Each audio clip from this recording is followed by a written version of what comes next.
오늘 저와 여러분이 읽은 출애굽기 3장 1절로 22절의 말씀을 가지고 분명히 보고 듣고 알고 라는 제목으로 하나님의 말씀을 나누기를 원합니다. 7절에 보시면 여호와께서 이르시되 내가 애굽에 있는 내 백성의 고통을 분명히 보았다 이렇게 말씀하고 계세요. 그리고 그들의 감독자로 말미암아 부르짖음, 그들의 신음소리, 그들의 기도소리를 들었다 그 말씀하고 계시고, 그들이 왜 그렇게 고통당하고 있는지 그들의 근심, 그들의 마음의 상황과 상태를 아신다라고 말씀하고 계세요. 그러니까 하나님이 저와 여러분을 보고 계시고 또 우리의 기도소리를 듣고 계시고 또 우리의 마음 상태를, 근심을 아신다라고 말씀하고 계세요. 자, 그런데 제가 지난번에도 말씀 나눴던 것처럼 430년간 그들은 노예로 지금 살고 있습니다. 하나님이 보고 계시고 듣고 계시고 알고 계시다는 확증된 증거가 손으로 잡혀지지 않는 환경이에요. 그러니까 우리가 하나님을 보고 따라가는 것은 환경을 보고 따라가는 것이 아니라 말씀을 믿고 따라가는 것이죠. 430년 후에나 돼서야 오늘 하나님께서 마침내 모세를 만나기 위해서 떨기나무 불꽃 가운데, 타지 않는 불꽃 가운데 임하고 있는 모습을 오늘 본문을 통해서 보게 됩니다. 자, 여러분에게 한번 질문할게요. 여러분, 하나님께서 여러분을 보고 계시고, 여기 심지어 오늘 9절에 보시면 이스라엘 자손의 부르짖음이 내게 달하고 애굽 사람이 그들을 괴롭히는 학대도 내가 보았다고 말씀하고 있어요. 우리가 크리스찬으로서, 성도로서 이 세상을 살아갈 때 우리는 정말 어떤 의미 있는 그런 삶을 살고자 할 때 많은 사람들이, 세상 사람들이 어쩌면 이 불법한 구조 속에서 저와 여러분이 학대를 받는 상황 가운데 놓여일 수도 있다는 것을 우리는 보게 됩니다. 하나님께서 여러분이 그렇게 힘든 환경 가운데 있을 때 보고 있고 알고 계시고 듣고 계시다라는 확신이 여러분 가운데 있으십니까? 저는 종종 이런 확신 가운데서 흔들릴 때가 있는 것 같아요. 왜냐하면 하나님께서 보고 계시다면 어떻게 이런 일들이 벌어질까? 하나님께서 알고 계시다면 정말 어떻게 이런 일들이 내 삶 가운데 있을까? 그렇게 허락하시고 허용된 일들이 우리의 삶 가운데 벌어질 때 참 많은 고민들을 하게 돼요. 지난 금요일에 정말 오랜만에 이전교회 제자를 만났어요. 청년 제자예요. 근데 막 사업을 아주 크게 해요. 중국과 베트남 시장을 중심으로 한 화장품 물류 사업을 하는데 돈을 어마어마하게 벌어요. 아주 신실한 청년이에요. 그런데 그러니까 불과 3년 전만 해도 그 친구를 제가 양육하고 하면서 정말 다룰 것이 너무나 많았던 형제예요. 막 울퉁불퉁 그냥 막 정말 모가 난 곳이 너무나 많아서 이렇게도 다루고 저렇게도 다루고 해도 이게 쉽게 잘 안 됐었던 모습들이 보여요. 그런데 한 3년쯤 지나서 만나서 대화하는데 하나님께서 이 형제를 너무나 많이 다루셨구나 하는 확인이 들었어요. 그러니까 제가 가르쳐 줄 것이 참 많다고 생각했는데 이제는 제가 배울 것이 많은 것처럼 막 느껴졌어요. 얘기를 들어보니까 이렇게 큰 사업을 하다 보니 정말 말도 안 되는 환경 속에 놓이게 되었다는 이야기를 해요. 막 죽을 고비를 넘기기도 하고 직원들이 막 배신하기도 하고 모함당하기도 하고 이 모든 것들이 막 정글의 법칙 속에서 하나님과 씨름하면서 보내왔던 삶의 시간이었다고 고백을 하고 있어요. 그러니까 그 시간들이 헛되지 않았구나 하는 것이 막 확인이 되었습니다. 그 형제와 많은 대화를 나눴지만 그 중에 제일 많이 기억나는 것은 그전에는 늘 사람들의 인정과 칭찬과 사람들의 호응이 굉장히 큰 관심거리였대요. 그래서 인정받지 못하면 막 분노가 나고, 근데 이제는 이런 힘든 환경 속에서 하나님께서 나를 보고 계시고 알고 계시고 내 모든 신음소리를 듣고 계신다는 것이 확신이 되니까 이제는 사람들의 인정과 사람들의 칭찬이 그렇게 중요한 것이 아니게 되었다는 나눔을 제가 듣게 되었어요. 참으로 그런 것 같아요. 하나님께서 보고 계시고 하나님께서 내 신음소리를 듣고 계시고 하나님께서 내 근심을 알고 계시다는 확신 가운데 있으면 내 환경이 430년간 노예의 환경이라 하더라도 하나님께서 알고 계시고 보고 계시고 듣고 계시다는 확신 속에서 평안을 누릴 수 있는 법을 배워가는 것이죠. 그래서 사도 바울은 빌립보서 1장 21절에 이렇게 고백합니다. 이는 내게 사는 것이 그리스도시기 때문에 죽는 것도 유익하다. 자, 이런 고백이 어떻게 가능했을까? 바울이 하나님을 얼마나 신뢰했으면 죽는 것도 유익하다고 받아들여지게 됐을까요? 그러니까 하나님을 향한 무한한 신뢰가 저와 여러분 가운데 있다면 우리의 환경이 죽을 것 같은 환경이어도, 우리의 삶이 430년의 노예 같은 인생이어도 그것이 내게 유익하다고 고백할 수 있는 믿음의 수준이 되는 것 같아요. 오늘 본문 출애굽기 3장은 이제 드디어 모세가 하나님을 만나는 장면을 보여줍니다. 자, 그런데 그동안 도대체 하나님이 어디 계셨어요? 하나님이 그렇게 보고 알고 듣고 계시다고 그렇게 성경 곳곳에서 증언해주고 계시는데 그동안 과연 어디 계셨던 것일까요? 모세를 버려두신 것은 아니실 텐데 그동안 왜 모세가 지금 어디로 가고 있는지, 또 잘 가고 있는지, 아니면 조금만 기다리라든지 뭐 이러한 설명이 하나도 없은 채 모세를 그냥 미디안 광야에서 양치기로 살게 하셨단 말이죠. 그러니까 모세 입장에서 보면, 이렇게 당하는 사람의 입장에서 보면 하나님이 참 야속해요. 그런데 본문을 보면 하나님께서 모세를 처음 대면하신 자리에서 우리 가운데 얘기해 주신 것이 바로 7절이잖아요. 여호와께서 이르시되 내가 애굽에 있는 내 백성의 고통을 분명히 보았다.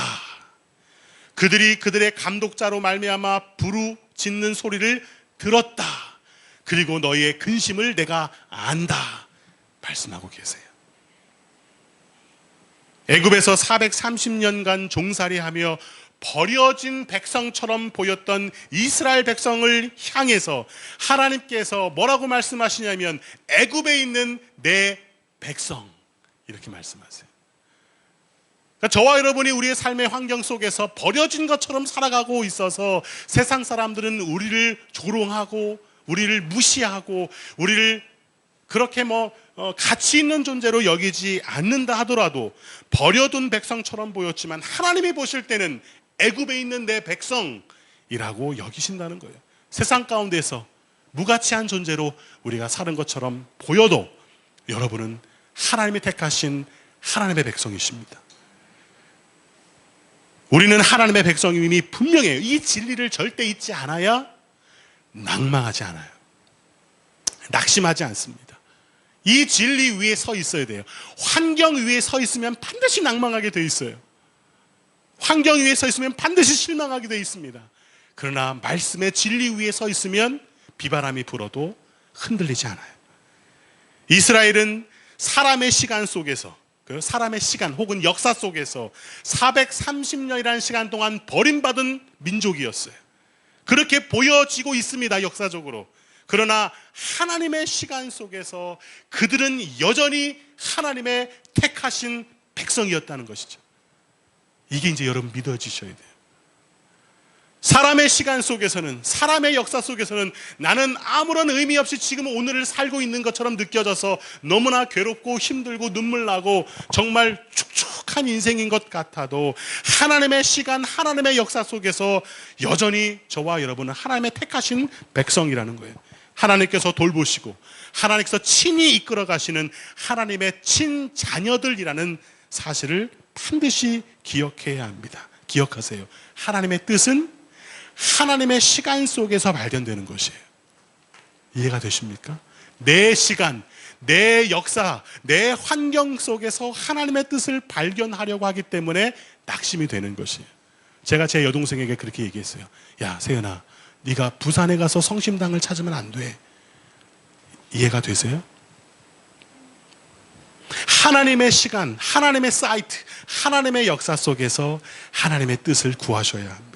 그러니까 430년이라는 버려진 역사처럼 보였던 그들의 인생 가운데서도 하나님의 시간 속에서 볼 때는 하나님이 그곳에서 그들을 보고 계시고 알고 계시고 그들의 고통을 듣고 계셨어요. 바로 이것입니다. 하나님의 시간 안에서는 이렇게 고백되어지는 것이에요. 하나님께서 나를 분명히 보고 계시고 나의 부르짖음을 분명히 들으셨고 나의 근심을 분명히 알고 계시다라는 확신 속에서 오늘을 든든하게 살아가게 됩니다. 자, 그러면 이건 이스라엘 민족적으로 그래요. 자, 그렇다면 모세 개인적으로는 어떨까? 모세가 보낸 미디안 광야에서의 40년 시간은 그러면 어떻습니까? 쓸모없이 버려진 시간이었을까요?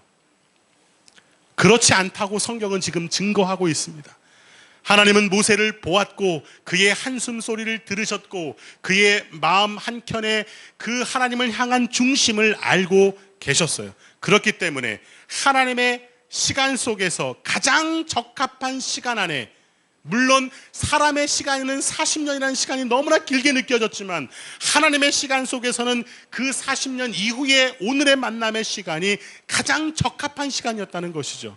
하나님의 선택이 가장 옳으며 하나님의 방법이 가장 최선이라는 것을 우리가 믿게 되어주는 것입니다. 자, 2절, 3절을 한번 보세요.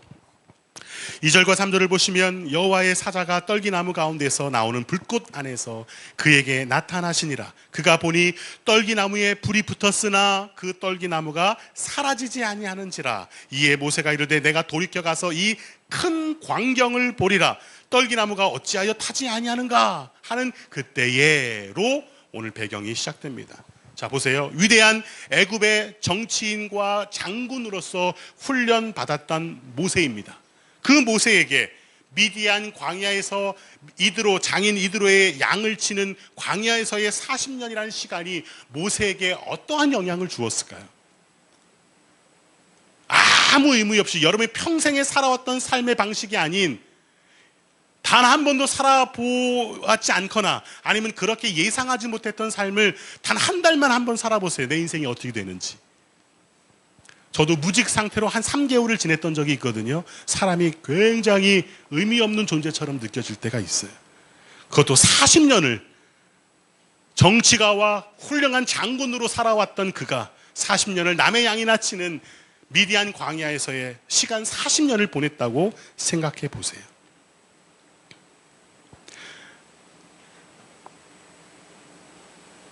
하나님의 사람으로 의미 있는 삶을 살고 싶었던 모세에게 아무런 일도 벌어지지 않아요.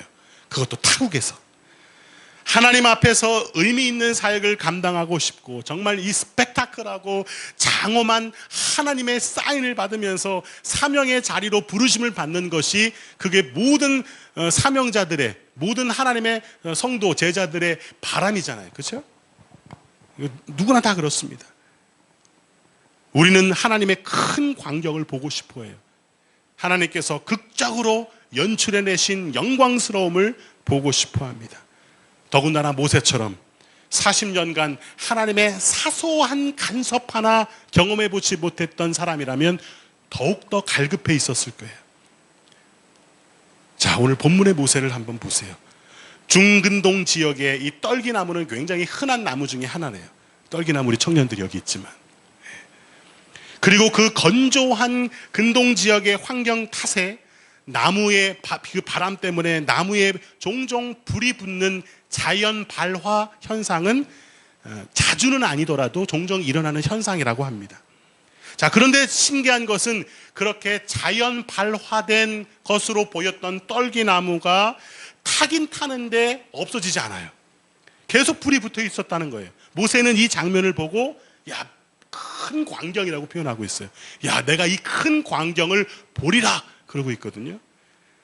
그러니까 이 현상이 기적 같은 일인 것은 맞지만 하나님께서 이 장면을 내가 너에게 큰 광경을 주노니 이렇게 시작한 장면이 아니라는 것이죠. 그러나 40년간 아무 일도 벌어진 적이 없었던, 자신의 삶 가운데 아무런 사인도 아무런 스펙타클한 그런 하나님의 연출도 없었던 모세에게 이런 장면은 정말 대단한 큰 광경으로 여겨졌을 가능성이 커요. 뭔가 대단한 일이 지금 시작되려나? 우와, 하나님의 사인이 정말 놀랍다. 그래서 다가갑니다. 다가가요. 그래서 내가 이 큰 광경을 보리라 그러고 있습니다. 제가 이 본문 말씀을 묵상하면서 오늘 본문 속의 모세가 요즘 저의 모습처럼 느껴졌어요. 한국으로 귀국해서 9년간, 내년이면 10년이 되는데 10년이라고 치고, 반올림해서 10년이라고 치고 10년 내내 저는 미디안 광야에서 보낸 것처럼 느껴져요. 큰 광경, 큰 사인 없이 10년을 그냥 어쩌면 무기력하게 지내온 시간이었던 것처럼 보여집니다. 이렇게 또 저렇게 이런 모양 저런 모양 멋진 사명의 부르심을 꿈꾸며 살아왔어요. 그런 소망이 없는 사역자가 어디 있겠습니까? 그러나 큰 광경 없이, 이런 큰 어떤 영광스러움 없이 10년을 쭉 그냥 보내왔어요. 자, 그러다가 지난 8월 한 달 동안 저는 큰 광경을 지금 목도하고 있어요. 떨기나무 가운데 타지 않는 불꽃을 보았던 모세처럼 저는 8월 한 달간 제가 예상하지 못했고 기대하지 못했던 일들이 막 벌어지는 것을 저는 보고 있어요. 모세가 지켜보고 있는 것처럼 사실 떨기나무에 불이 붙는 것은 흔한 사건은 아니어도 누구라도 볼 수 있는 장면이에요. 그런 장면이었던 것처럼 다른 사람들에게는 그냥 흔하게 볼 수 있었던 그 사인 중에 하나였지만 제게는 그것이 큰 광경처럼 여겨지는 기적과 같은 하늘의 사인처럼 느껴졌단 말이죠. 무슨 얘기를 하려는지 이해가 되시죠? 제가 그만큼 목말라 있었다 이거예요. 모세는 타지 않는 떨기나무를 보기 위해서, 지금 현재는 잘 몰라요. 이것이 하나님의 영광 안으로 들어가는 것인데 하나님의 영광 안으로 들어가는 것이 마냥 좋은 것만은 아니라는 것을 아직은 몰라요. 그러나 지금 큰 광경을 보기 위해서 막 들어갑니다. 왜냐하면 뭔가 하나님께서 지금 일을 이루고 계시거든요. 하나님의 영광 안에 거할 수 있는 존재들은 사실 지극히 거룩한 존재들만이 하나님의 영광 안에 머물 수 있는 것이에요. 성경을 곳곳에서 열면 하나님의 영광 앞에서 내가 죽게 되었다라고 고백하는 이사야의 고백과 같은 고백이 널려 있어요. 그리고 예수님과 함께 변화산에 올라가서 제자들과 함께 베드로, 요한, 야고보가 하나님의 영광을 경험했을 때 그들도 너무나 그 영광이 너무나 귀해서 그냥 자기들도 알지 못하는 소리를 그냥 이렇게 중얼중얼 했던 것을 우리는 성경을 통해서 보게 됩니다. 그러니까 하나님의 영광은 지극히 거룩한 자가 들어갈 수 있는 그런 곳이에요, 사실은. 하나님의 그 수준에 도달하지 못한 존재들은 그 자리에서 죽임을 당할 수도 있는 생각보다 두려운 자리가 하나님의 영광스러운 자리, 그 큰 광경의 자리란 말이죠. 자, 그래서 4절을 보시면 우리 하나님 이렇게 이야기하십니다. 4절을 보세요. 여호와께서 그가 보려고 돌이켜 오는 것을 보신지라 하나님이 떨기나무 가운데서 그를 불러 이르시되 모세야 모세야 하시매 그가 이르되 내가 여기 있나이다. 지금 고백하고 있어요. 하나님께서 모세를 2번 연속해서 부르십니다. 모세야 모세야. 그러니까 2번은 연속 단어를 사용한다는 것은 히브리적인 표현에서 강조법이에요. 또 혹은 급한 하나님의 마음, 뭔가 지금 급하다시는 급한 마음을 좀 보여주고 있는 것입니다. 모세가 큰 광경을 목도했지만 하나님의 신비로운 임재를 경험하는 것보다 더 중요한 것이 있다는 것을 지금 상기시켜주고 계시는 거예요. 그렇다면 하나님의 그 큰 광경, 하나님의 영광스러운 임재보다 훨씬 더 중요한 것이 무엇일까요? 자, 이것은 지금 누구에게서는 우리가 읽었던 것처럼 출애굽기 3장은 하나님의 그 위대한 그 사명이 모세에게 주어지는 굉장히 중요한 장이거든요. 그러니까 하나님의 그 큰 광경은 하나님께서 모세에게 맡길 큰 사명이라고 이야기할 수 있을 거예요. 의미 있는 사명자로, 의미 있는 사역자로 지금 모세를 부르고 있단 말이죠. 근데 그 큰 사명보다 중요한 것이 있다는 것을 상기시켜 주는 거예요. 모세야 모세야. 무엇입니까? 5절을 보세요. 5절을 우리가 한번 같이 읽어보겠습니다. 5절 시작. 하나님이 이르시되 이리로 가까이 오지 말라. 네가 선 곳은 거룩한 땅이니 내 발에서 신을 벗으라. 그 유명한 구절이잖아요. 내 발에서 신을 벗으라. 참 신기하지 않아요, 여러분? 하나님은 오랜만에, 참으로 오랜만에 모세를 만나기 위해 떨기나무에 타지 않는 불꽃 가운데 임재하셨습니다. 그야말로 40년 만에, 아니 전 생애를 통틀어 본다면 80년 만에 지금은 의미 있는 만남을 주선하고 계세요. 모세를 가장 가까이서 만나기 위해 임재하셨지만 하나님은 제일 먼저 뭐라고 말씀하시냐면 그만 가까이 와. 이리로 가까이 오지 마 라고 말씀하고 계세요. 하나님의 관심은 모세 그 자체에 있는 것이었습니다. 모세가 할 일, 혹은 모세에게 맡기실 그 위대한 사명보다 훨씬 더 우선하는 것은 모세가 거룩하신 하나님과 대면해도 전혀 손상받지 않을 영적인 그 거룩한 존재가 되는 것이 하나님의 관심이셨어요. 여러분 이해가 되십니까? 하나님께서 저와 여러분을 위대한 사역과 사명과 위대한 일들 가운데 맡기실 수 있을 거예요. 그러나 그 일을 감당한 후에 하나님과 대면했을 때 우리의 영혼이 손상될 수 있는 거룩하지 못한 존재라면 그게 무슨 의미가 있겠어요? 우리는 가끔 내가 지금 하나님 앞에서 어떤 의미 있는 사역을 감당하고 있는지를 묻기를 좋아해요. 제 얘기예요. 좀 더 비중 있고 좀 더 의미 있는 사역에 쓰임 받고 싶은 것이 사실이잖아요, 솔직하게. 그래서 언제나 구하는 것은 큰 광경, 큰 영광이었습니다. 그러나 만약 제가 하나님의 큰 광경과 큰 영광 앞에 서 있을 수 있는 거룩한 존재가 아니라면 저는 회개할 기회도 없이 육체가 죽임을 당할 수도 있기 때문에 나를 사랑하시는 하나님께서는 그토록 비중 있는 사명의 자리를 간구하는 저에게 이리로 가까이 오지 말라.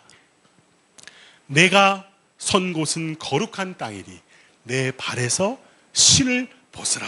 고 먼저 요청하신다는 사실을 우리는 기억해야 합니다. 그러니까 사명보다 거룩이 먼저예요. 큰 광경을 보는 것보다 신을 벗는 것이 먼저입니다. 하나님의 영광 앞에 서는 것은 비중 있는 사역을 통해서가 아니라 발에서 신을 벗는 것으로부터 시작된다는 것을 오늘 말씀을 통해서 알려주세요. 모세는 지금 흥분했어요. 우와, 내 평생에 이런 큰 광경은 처음이야. 내 인생에도 좀 뭔가 짠하고 성황이 비치고 있어. 급한 마음에, 다급한 마음에 그 영광 안으로 쑥 들어가고 싶었을 것입니다. 야, 하나님께서 내게 이 일들을 맡기시다니, 야, 들어가 일단 해. 이게 대부분의 사역자들의 큰 실수죠. 그러나 하나님은 내게로 가까이 오지 마. 일을 시킨다고 하면서도 가까이 오지 말래요. 제일 먼저 중요한 것은 내 발에서 신을 벗는 것입니다. 사명은 일정 부분 일적인 영역이 있기 때문에 내가 거룩함을 유지하고 있지 않아도 감당되어져요. 일이기 때문에. 그러나 거룩하지 않은 사역자는 반드시 영적으로 탈이 나게 되어 있고, 영적인 탈은 겉으로 보이는 모습 속에서도 탈이 나게 되어 있습니다. 거룩하게 준비되지 않은 자가 큰 광경은 볼 수는 있어도 하나님의 큰 영광 앞에 서서 보존되기는 어려운 거예요. 자, 발에서 신을 벗으라는 이 말씀이 어떤 의미를 담고 있는지 수많은 성경학자와 설교자들이 각자의 부르심 안에서 이 영역을 해석하려고 굉장히 노력을 많이 했어요. 제가 보기에는 모세는 지금 하나님의 영광에 상당히 목말라 하고 있다는 생각이 듭니다. 왜냐하면 저의 모습을 보니까 그래요.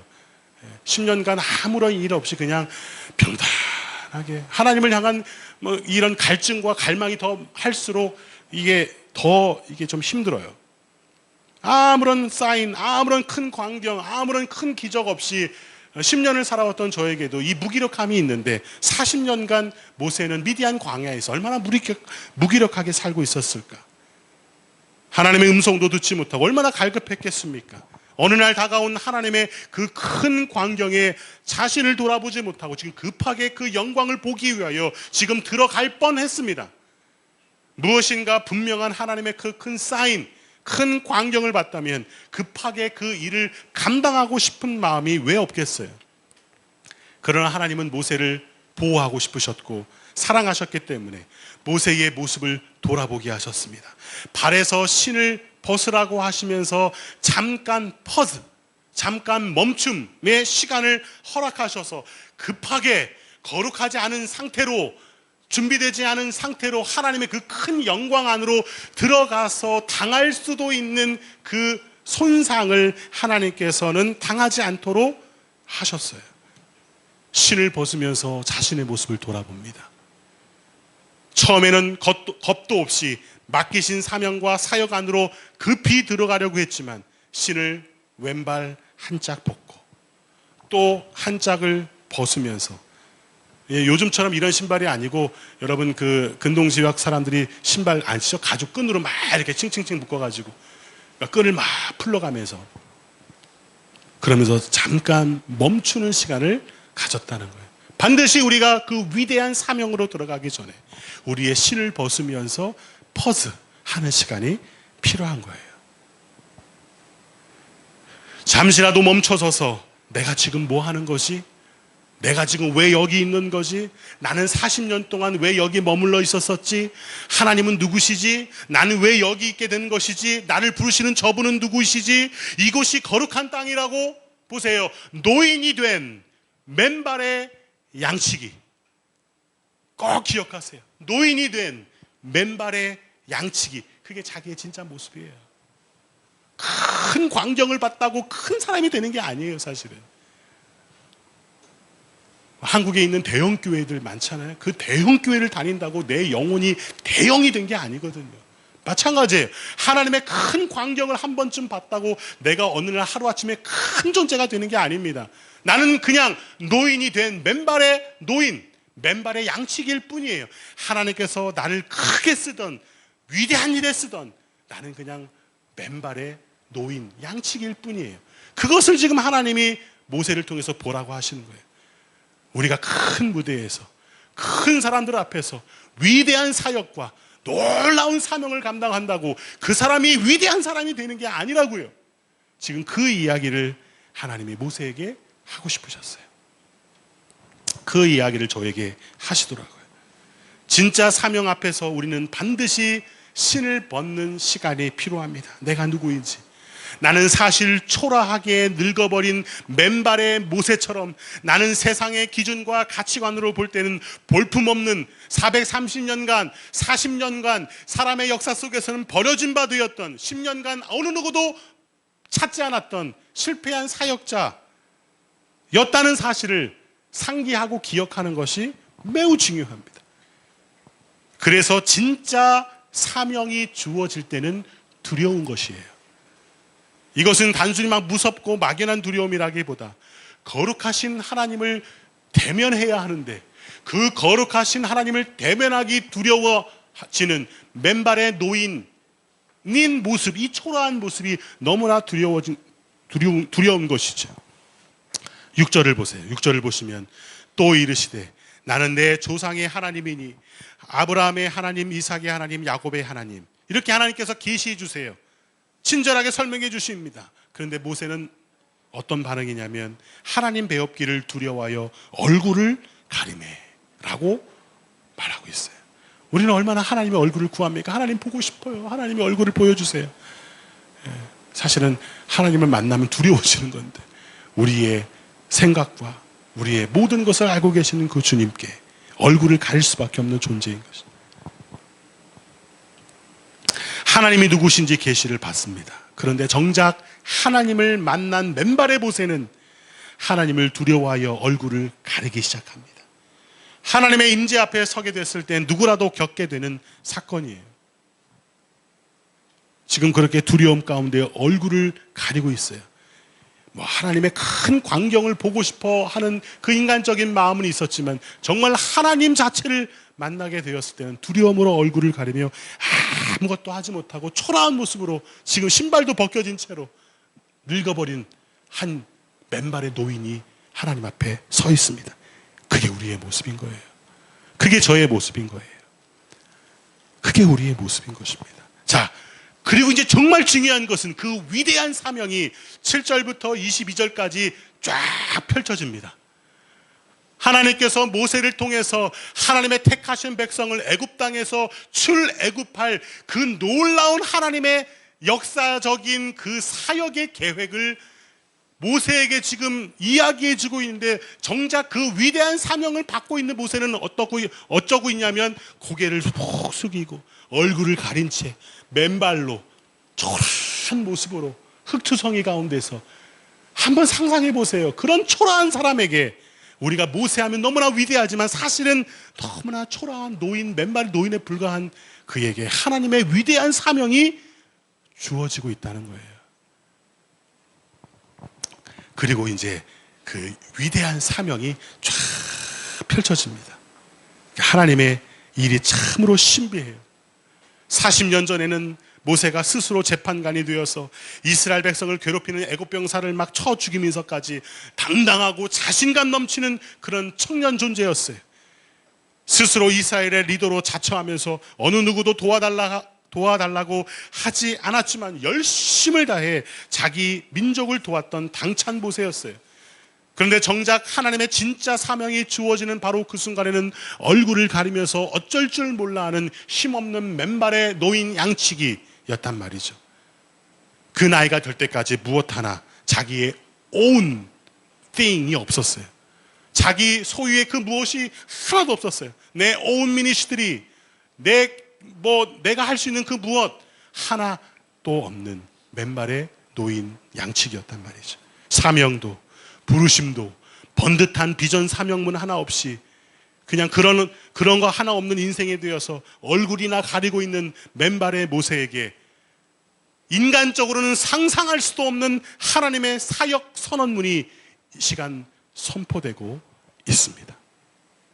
그게 7절부터 마지막 절까지. 이것까지 우리가 함께 공부하면 아마 라면을 못 먹을 거예요. 사랑하는 여러분, 하나님은 저와 여러분을 매우 분명히 지켜보고 계세요.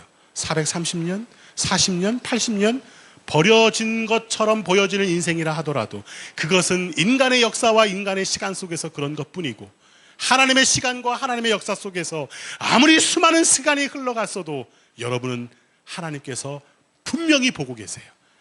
UHD로 보고 계십니다. 울트라 하이 데피니션. 맛있는 녀석들 그 UHD 막 먹을 때 그지 주원아? 하나님께서 여러분을 울트라 하이 데피니션 화질로 지켜보고 계세요. 보고 계세요. 알고 계세요. 내가 힘들 때 악 하고 지르는 소리를 듣고 계세요. 훌쩍이는 울음소리도 듣고 계십니다. 우리의 마음 상태를 알고 계시기 때문에 언제 이 일을 풀어나가야 할지도 하나님께서 가장 적절한 때에 그렇게 하실 거예요. 그러니까 하나님께서 분명히 보고 듣고 알고 계신다는 확신만 분명하면 우리는 낙심하지 않아요. 오늘 나는 버려진 것처럼 오늘 하루를 살아도 우리는 당당하게 주님 앞에 나아갈 수 있습니다. 신을 벗어 하면 신 벗는 거고, 가만히 있어 가만히 있는 거고, 하나님께서 오르시고 하나님께서 이 모든 일들의 최선의 길을 알고 계시기 때문에 그저 하나님의 때를 기다릴 뿐입니다. 큰 광경은 누구라도 볼 수 있지만 하나님의 영광 안으로 들어가기 위해서는 내 발에서 신을 벗은 자만이 들어갈 수 있어요. 여러분, 멀리서 큰 광경만 보고 끝나는 인생을 사실 겁니까? 아니면 내 발에서 신을 벗고 그 영광 안으로 들어가 주님과 함께 더불어 사는 인생을 사시겠습니까? 그래서 정답은 거룩이에요. 거룩한 성도가 되는 것이 우리 인생의 목적입니다. 거룩한 사명자가 되는 것이 인생의 목적인 것이, 위대한 사역을 감당하는 것이 우리의 인생의 목적이 아니에요. 그래서 사도 바울은 고린도전서 9장 27절에 이렇게 고백합니다.